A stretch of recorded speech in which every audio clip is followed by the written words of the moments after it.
All right, so today we're going to be going over the E2 DPS character tier list because quite frankly, I think that this is extremely well received and people really like it in terms of what the characters are actually going to be doing at E2. Now keep in mind, right, this is strictly for vertical investment capabilities down the line. Whether you have the character, you really like the character, you want to continue vertically investing into said character to try to future proof them to a certain point, then yes, I think it is warranted to understand exactly the damage cap that the character is going to be capable of doing at a specific Eidolon.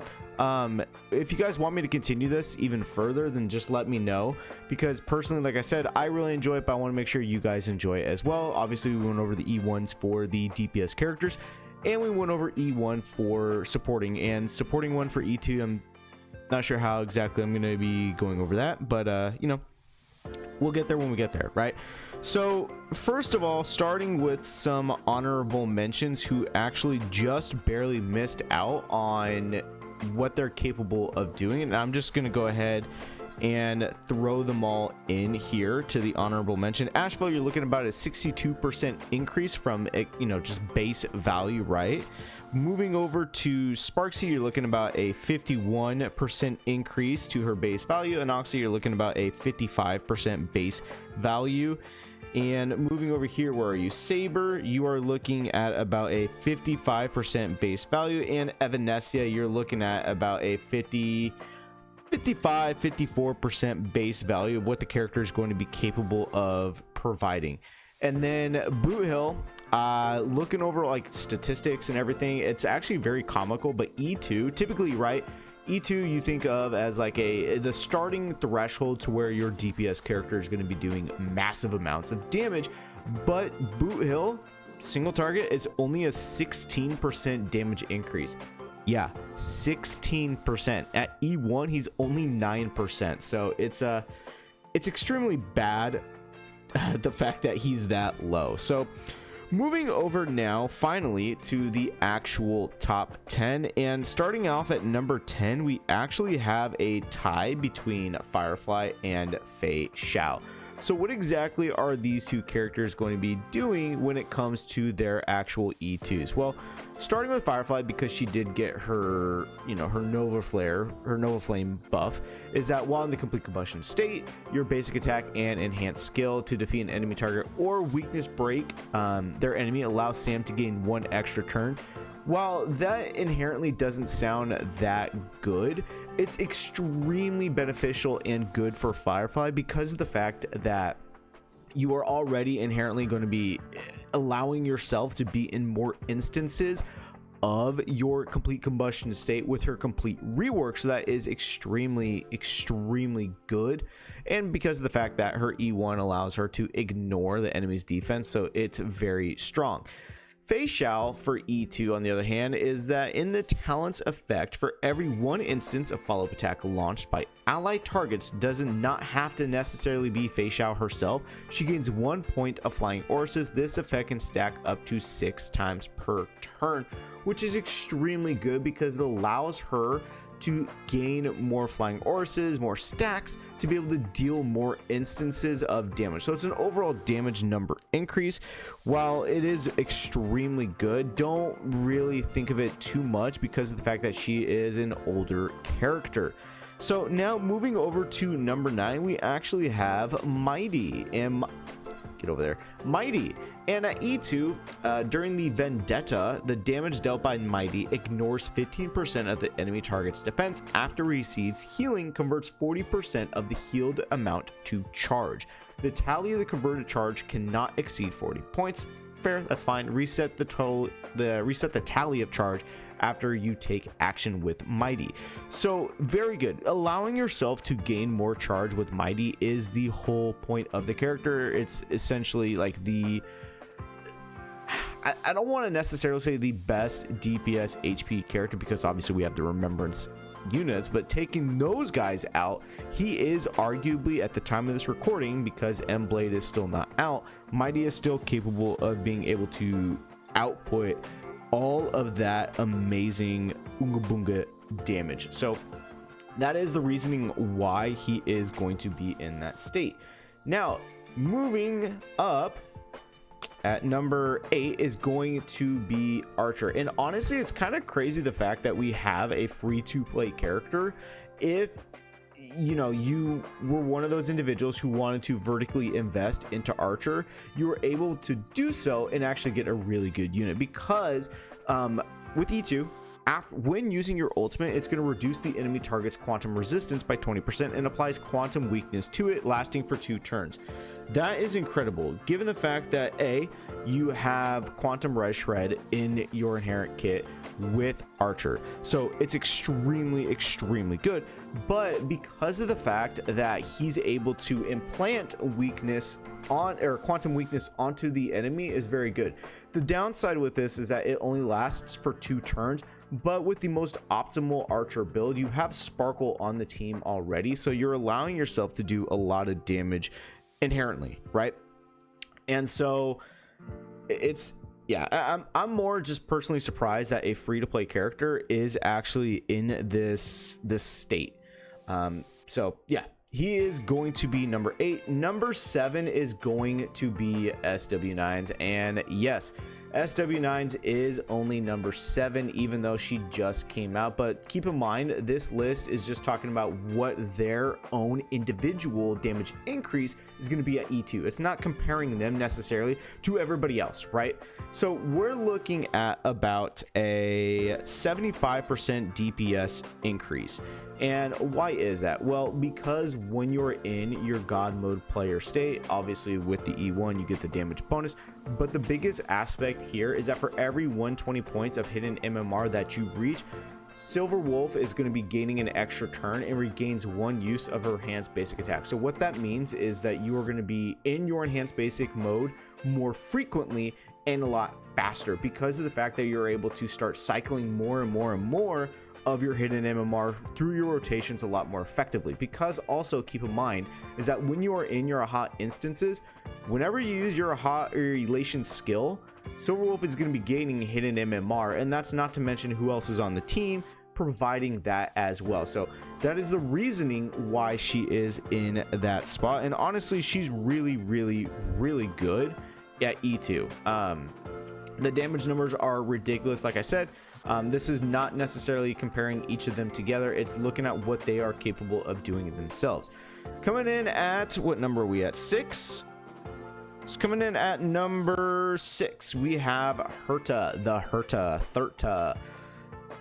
At E2, after Herta enters battle or uses the ultimate, additionally gains 1 inspiration stack. After using your enhanced skill, advances Herta's next action by 34%. Also, I want to keep in mind that you're looking at about 110% increase in terms of her overall damage capabilities. Getting more inspiration stacks along with the interpretation from her E1 is very beneficial, and because of using your enhanced skill, which is going to be happening quite a lot, built on her most optimal team, having another erudition character on the team, is that you continually advance action your character forward is really good, allowing you to do more damage. And Herta really thrives on being fast and being able to output lots of damage in consistent rates. It's not necessarily the highest damage, but because of the rate at which she's able to put that out is very good. So having a fast Herta allows you to get that more beneficial damage out there. So yeah, she's really good. And I forgot right here, Akron is right there. So yes, we have our top 5 right here, and I know some of you are probably really surprised by this, but yes, Aglaia is actually going to be on this list, but she is not next. Up next is going to be high-CTR. And why is high-CTR right here? Well, I mean, if you saw her E1 in the E1 video, you know why. She's absolutely like cracked. It's actually kind of dumb. But E2, while the zone is active from your ultimate or skill, I forgot, god dang it, which one is it? Is it the ultimate or skill? It's the ultimate. Once your ultimate zone is active, the damage boost effect of the trace, the Fiddle of the Pearls, applies to all enemies. So what exactly is that Fiddle of the Pearls? For every 10% of high-CTR's effect hit rate that exceeds 60%, increase her damage dealt by 15% up to a max of 89%.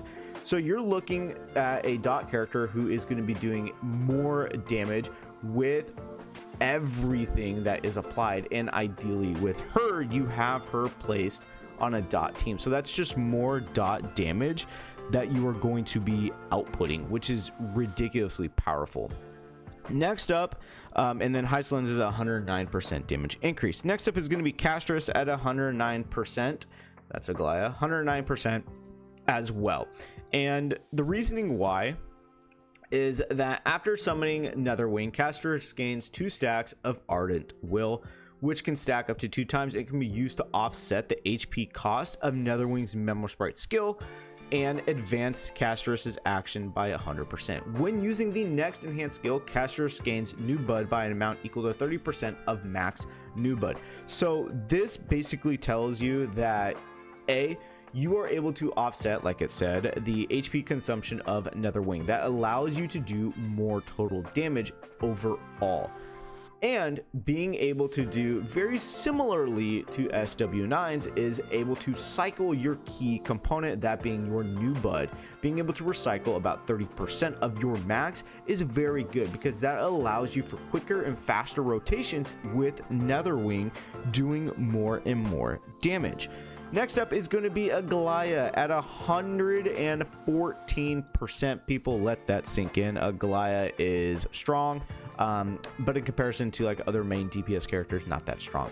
When Aglaya or Garment Maker takes action, enables the damage dealt by Aglaya and Garment Maker to ignore 14% of the target's defense. This effect can stack 3 times and last until any unit other than Aglaya or Garment Maker actively uses an ability. So keep in mind that the key component here is speed. You want Aglaya to be absolutely fast, and because of that, you're able to consistently and more frequently stack the defense ignore with Aglaya and Garment Maker, on top of the fact that because you are moving so fast, ideally, right, you want to be moving faster than your Harmony or your supporting characters, and that allows you to maintain that defense shred on Aglaya and the Garment Maker, doing more damage. So very good. And now we jump to massive buffs. At number 2, which is kind of crazy just saying it's number 2, is 192% damage increase at E2 is going to be Finon. And why is that? Well, guess what? He gets physical res pen. It's going to be increased by 20%.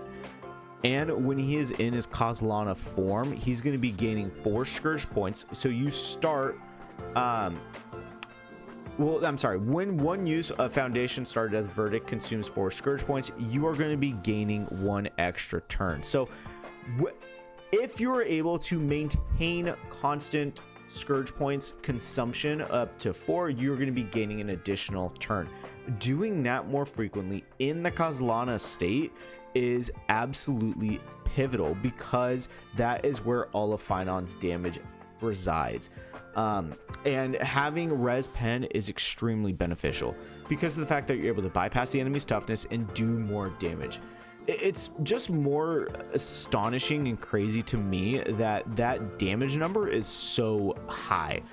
But segueing over to the actual top number, you might want to hold on to your butts, ladies and gentlemen. Evernight, 256% damage increase.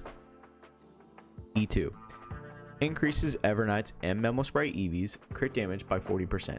Each time Everknight gains Memoria, increases the amount of Memoria gained by 2 points. When using the ultimate, additionally gains 2 charge for the Darkest Riddle. What does that mean? Why is she so strong? What does that mean? It just means she does more Oonga Boonga damage. And you have to take into account the team that she is going to be residing on, right? And that is going to be the Remembrance flagship team. And being able to constantly get more Memoria, constantly get more Darkest Riddle activated, going, get more ultimates frequently, it's no surprise that her overall DPS damage is so high. But like, there is a giant gap between these two. There's what was it, like 60% DPS damage increase gap between both of them, and there's a gap right here of about 75-80%. But yeah, that is essentially going to be your top 10 DPS characters. Keep in mind this is a tie right here. Technically this is a tie too, but it's top 5, so you got to make it interesting. But yeah, that's gonna be all from me, guys, and I'll see you all within the next video.